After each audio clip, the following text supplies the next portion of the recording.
now. Poor old Tyne Tees. In many ways it could be considered a major ITV station. It's been on the air since 1959, a little over 3 years into the channel's existence. Only Granada has lasted longer. It never lost its franchise, and it served the north east of England faithfully for almost all of ITV's 60 years. And yet everyone seems to forget that it exists. Tyne Tees is one of the most hard done by of all ITV stations. In particular, spending the entire quarter century and counting since the Broadcasting Act as seemingly the entire ITV network's bitch. It deserved better, and this is why.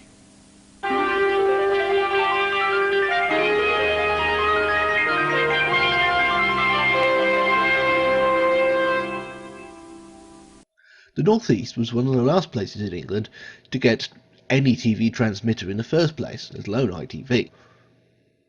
With the original 4 ITV companies hitting their first period of genuine struggle in 1957, expansion was on the ITA's agenda, and they commissioned a brand new transmitter in Burnhope, County Durham, the posh end of the region naturally. With that successfully set up, they invited anyone with the money and wherewithal, because in those days you needed both, to bid for a TV service to run on it. The winner was a consortium led by Sir Richard Pease, and in a startling contrast to the modern model, won the franchise for a strong commitment to local regional programming of quality. All they needed now was a name.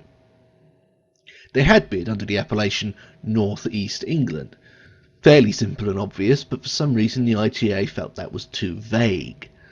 So they started thinking about local landmarks, and in particular rivers, because the North East of England has 3 rather good ones in the Tyne, the Wear and the Tees. But Three Rivers Television was similarly rejected for being too oblique, and the grimly utilitarian Tyne, Wear and Tees Television was considered too long and unwieldy. Also its initials spelled twat. Finally, with just 2 months to spare, the name Tyne Tees Television was announced. Bad luck for the Wear. The station launched on the 15th of January 1959 with a heavily nautical theme. Tyne Tees Television, Channel 8.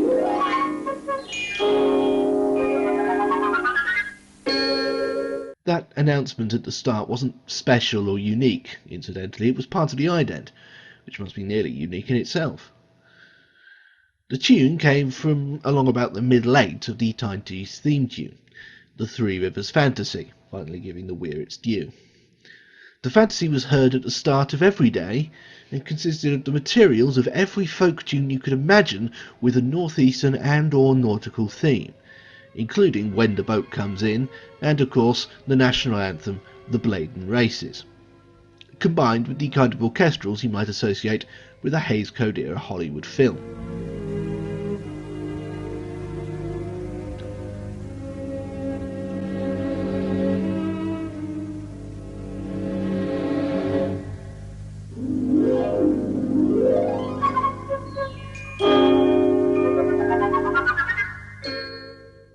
The first few years of Tyne Tees were somewhat difficult, as they were for ITV on the whole.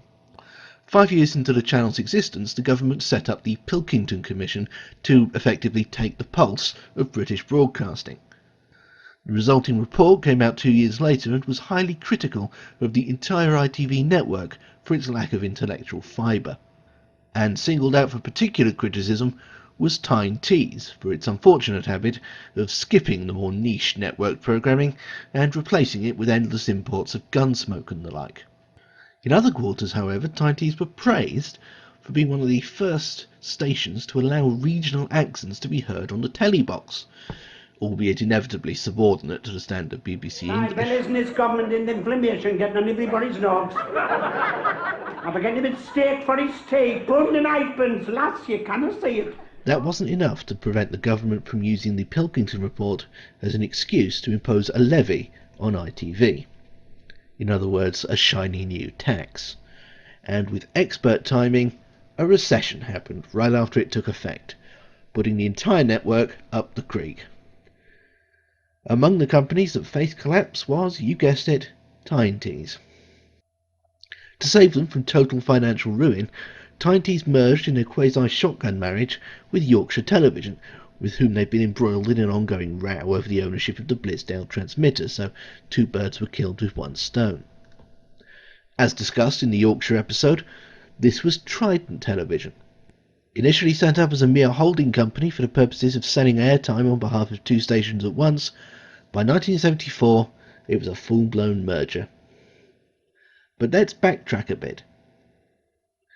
Colour arrived in the North East in 1969, and with it came a new ident and a new logo, one which would come to be indelibly associated with the station and the region for the rest of its existence.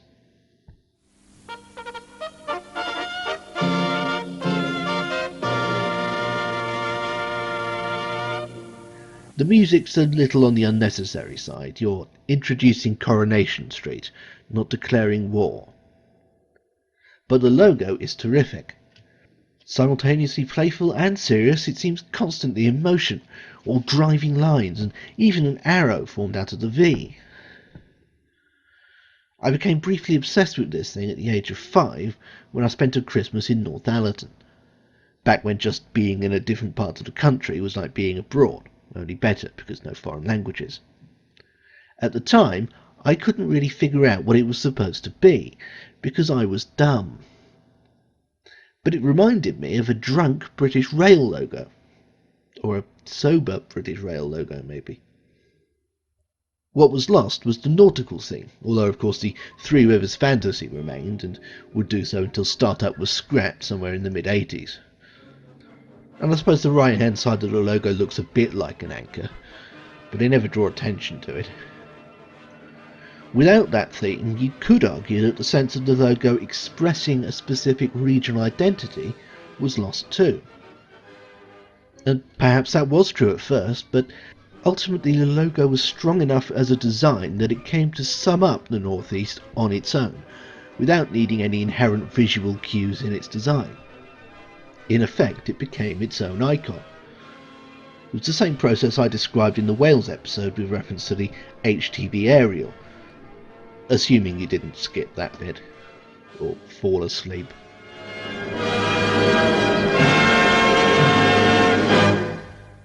The logo was complemented by some of the friendliest continuity on the ITV network, exemplified by the great Colin Weston, who brought his family friend who lives inside the television style from the 70s intermittently through to the 90s. Granada, against all reason, common sense and the will of God Almighty, had failed to renew his initial contract in 1970, so he spent the next few years freelancing. Tyne Tees was a favoured port of call, and his performances here won him a new Granada contract, although fortunately for viewers elsewhere, not an exclusive one, and he kept appearing on Tyne Tees and other stations pretty much until the end of Invision continuity forced him into retirement. Other favourites included cognac-voiced Neville Wanless, who on occasion actually managed to out-nice Colin Weston. Being closed down by Wanless was like being tucked up in bed by a gigantic teddy bear, only in a good and non-terrifying way. Well, Bill and Judy will be looking after you this weekend, and I look forward to seeing you again on Tuesday. But from me, Neville Wanless, on behalf of everyone here at Tyne Tees, it's good night once again. God bless, sleep well, and if you're on your own right now, I'd like to wish you a very special good night. Have a very nice weekend, and I'll see you Tuesday. Bye-bye now. Lady type announcers included the late Annie St. John, in a brief defection from HTV, and the headmistress like Judy Lines. On Tyne Tees this afternoon is 3 feature films, including drama. Presiding over them all, like the Odin of Tyneside, was the legendary oak-voiced Mike Neville. Voice of the North East on ITV and the BBC for over 40 years, joining Tyne Tees in 1962 and finally retiring in 2006, long after its identity had been subsumed. Admittedly, 32 of the intervening years were spent at the BBC on Look North and occasionally nationwide, but let's not ruin the narrative with facts. He was and is a local TV legend. And what's more, there was no one better at holding a show together when things inevitably went wrong. Diane Nelms, no? Have you got the film yet? It's been one of those funny days. Must have been the royal visit, I think, yeah. Bear with us a moment. These things do. Radio Newcastle had similar problems this morning, you know. They couldn't get pictures. Neither could we. Let us know when you're ready. Right, here we go. Under Trident, Tyne Tees stabilised, and once out of financial dire straits and able to make local programming again, became a respected regional broadcaster. But as the 70s wore on, the fact that one company owned two franchises started to wrangle with what was now known as the IBA. Imagine that. It didn't help that Trident would occasionally bring up the possibility of renaming the stations. Trident Yorkshire and Trident Tyne Tees.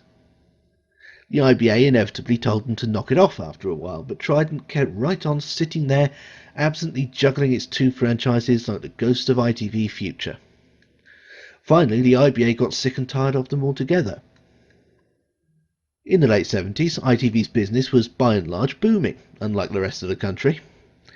Well, apart from the 12 weeks when the entire network was brought to a complete screeching halt by monumental industrial action, and even that only disrupted its momentum for a further few months. Certainly it was healthy enough that the whole point of Trident's existence had now been completely negated.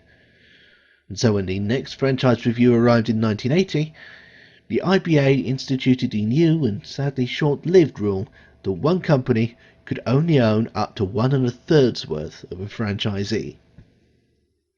Trident took the hint. They divested themselves of Yorkshire and Tyne Tees in stages, and eventually left the television business altogether, moving into betting shops and casinos instead, where they were swiftly and efficiently eaten alive.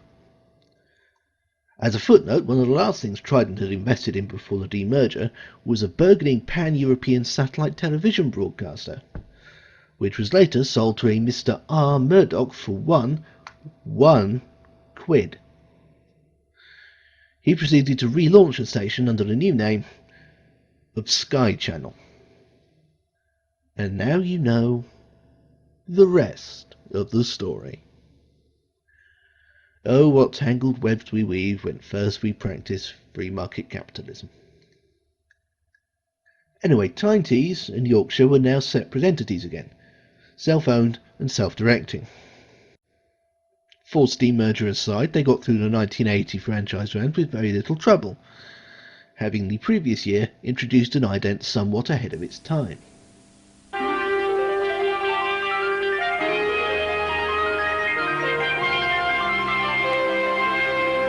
It might not look like much now, but this was an age when idents tended to zoom in or otherwise form up from a two-dimensional plane. While not truly 3D, this does at least acknowledge the existence of a third dimension, and fully 3 years before Channel 4 came along and changed the game altogether, as I seem to mention at roughly this point every episode. So this ident, backed by the likes of Western Wanderlust and Lines on drums and lead guitar, served the region for almost a decade, until the year of the second Summer of Love. By which I mean 1988, not 1989. The first second Summer of Love. There were 2 second Summers of Love. Everyone was on ecstasy, go figure. Anyway, 1988 saw a change in ident and a change in tack.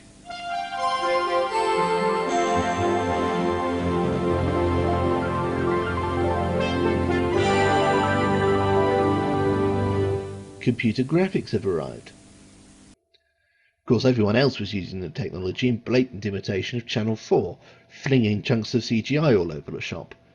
Tyne Tees used it differently, creating a demure, muted piece that at first glance looked hand-animated rather than computer-generated.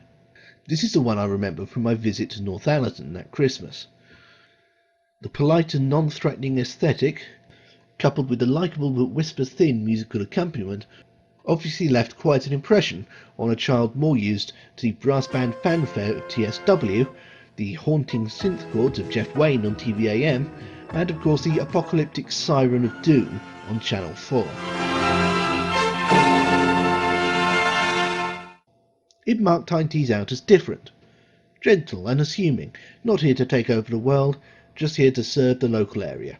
if that's alright with you. It was really quite refreshing, not to mention the most relaxing ident I'd ever seen. Shame about the timing. Despite only having just introduced a new ident that probably hadn't been cheap, when ITV went generic, Tyne Tees offered absolutely no resistance whatsoever in what would become a depressing pattern.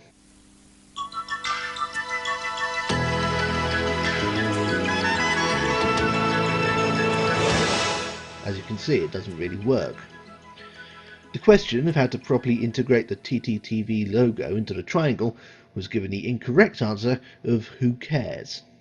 The logo is so small and so painfully cropped, there's no way to tell at a glance which of the two colours is the background and which the foreground, leading to widespread bafflement as people tried to pick out the familiar shape of the logo in the yellow bits, their perception having made the wrong call with regards to the Rubin vase effect. Tyne Tees stuck with this for a couple of years, which was more or less average. By 1991, with the experiment more or less abandoned by ITV, and in readiness for the forthcoming franchise round, they reinstated their own logo. Although they kept the Dundas jingle because, hey.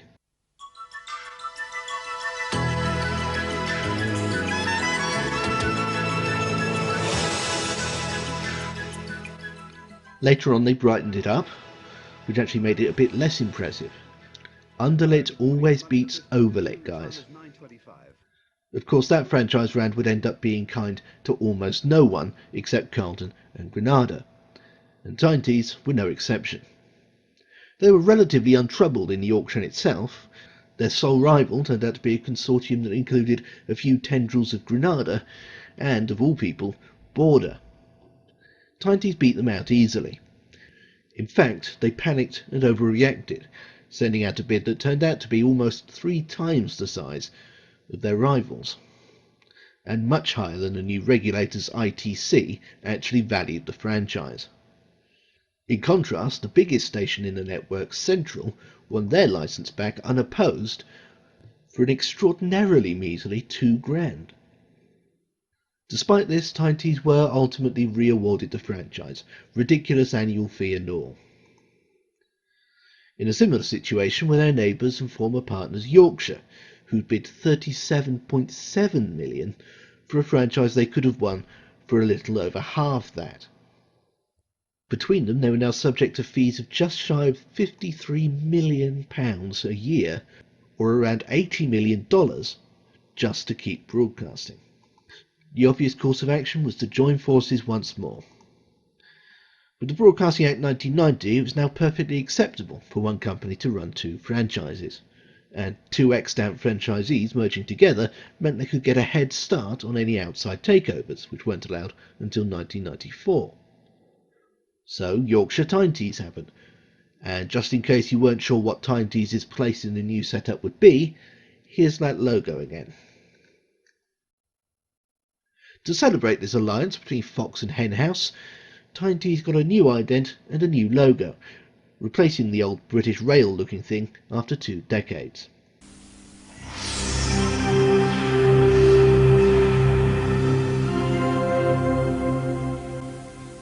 To be fair, it is quite clearly based on the old logo, and by based on I mean de-stylised from. The only slightly oblique modernist lines became explicitly 4 block letters in an unattractive tubby font. I'm visiting their intentions a bit here, but this seems to be a deliberate attempt to make their logo clearer. And I've admitted that when I encountered it in 1988, I had no idea what it was. I was 5 and mildly dyspraxic. Now, I'm not saying that YTT were worried that their viewers weren't any smarter than your average mildly dyspraxic 5-year-old, but the facts are in front of us.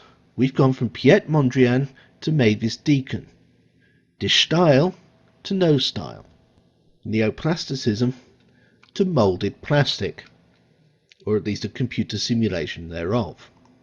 At least the animation still pays tribute to the original logo's construction. Interesting choice of jingle as well. A Yanni track played 3 times normal speed.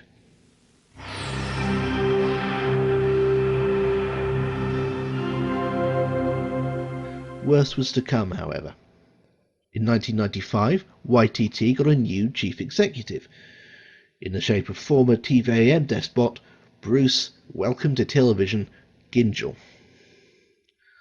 His big idea, as detailed in the Yorkshire episode, was to rebrand both stations, and ultimately ITV, and presumably ultimately the entire world, as Channel 3. Channel 3 Yorkshire and Channel 3 North East. Yorkshire, of course, were big enough, well enough recognised, and enough of a player that their board could turn such a stupid idea down flat. Tyne Tees had less of a reputation. They were no TSW, they made some network programming, generally extremely light entertainment. And when I say light entertainment, I mean the almost weightless likes of daytime game shows, Crosswits and Chain Letters. They also made some quality kids programs like Supergran, which you would think came from Scotland but didn't. Hang about, look out for Supergran. Arguably their most notable show of all wasn't even made for ITV, but for Channel 4, the epochal music show The Tube, named for the entrance to their studios. And that was long dead by 1995. By the time of Bruce Gyngell's arrival, Tyne Tees were mostly known for the old Catherine Cookson adaptation, and of course their local programming, which post-Broadcasting Act meant next to nothing. So once again, the North East was reduced to the bitch region, a little white mouse in a maze being overseen by mad scientist Bruce Gyngell. Over the deafening objections of common sense, Channel 3 North East was launched in 1996 with a decent, if relatively by the numbers, promo, and an ident which... we'll take a look.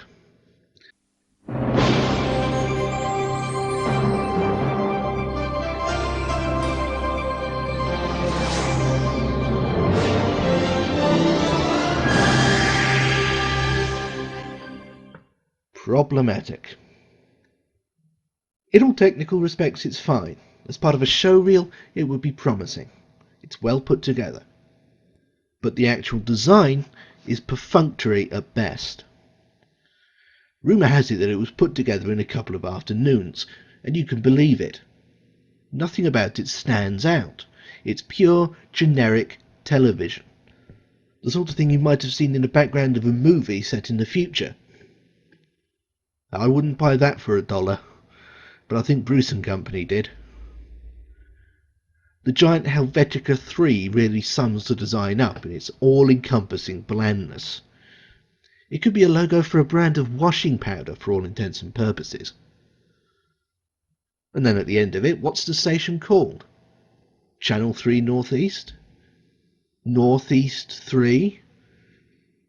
Okay, that's forgivable as stylisation on the part of the designer, but the sheer number of people who insist on calling this movie Sesevenon demonstrates that you need to take care with this sort of thing.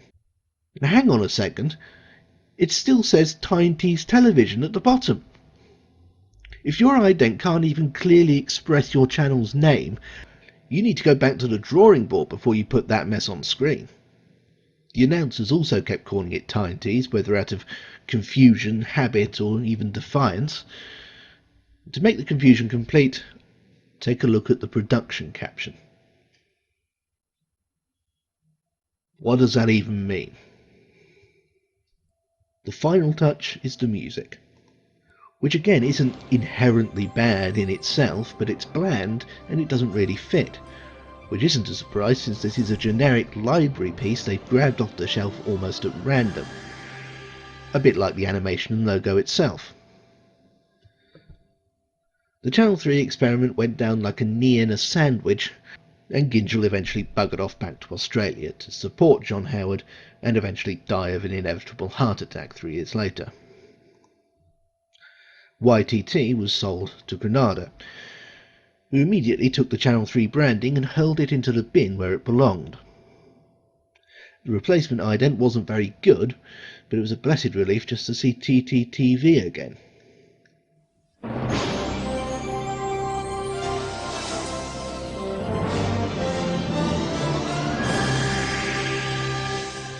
Pretty perfunctory, really. They even kept the off-the-shelf music, as if to demonstrate just how much they cared about the station and its region. But of course by then, Granada were planning the second ITV generic look, and they certainly didn't want to spend too much time and energy on a station that nobody really cared about anyway. Well, except the people who watched it, but what could they bring to the table? The Hearts idents weren't kind to Tyne Tees, reducing their logo to 4 pixel-sized letters in the middle of the screen. But soft. This is not yet the end. Just as with their big brothers Yorkshire, Tyne Tees managed to get away with one extra ident, the best since the Flowing Rivers.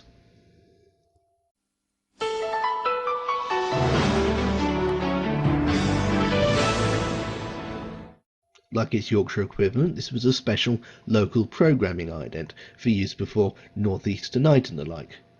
It even incorporated a new arrangement of the logo. This circle-flanked version was actually seen interchangeably with the post-Channel 3 typeface in defiance of basic marketing and common sense, but it barely mattered at this point. The local ident was already an anachronism, as regional ITV began its slow march into history. The full stop came in 2010, long after regional ITV ceased to exist in England, when the long-abandoned City Road studios were finally demolished. Of course, like all of them, Tyne Tees still technically exists, but in its way, it's one of the most successful ITV stations of all. It weathered bad times, but it was there from just after the beginning, and it never lost its franchise. It would be unforgivably corny to use the words local hero at this point, although accurate. But that's not going to stop me using the music.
Either I'm not laughing, I can't sleep for dead.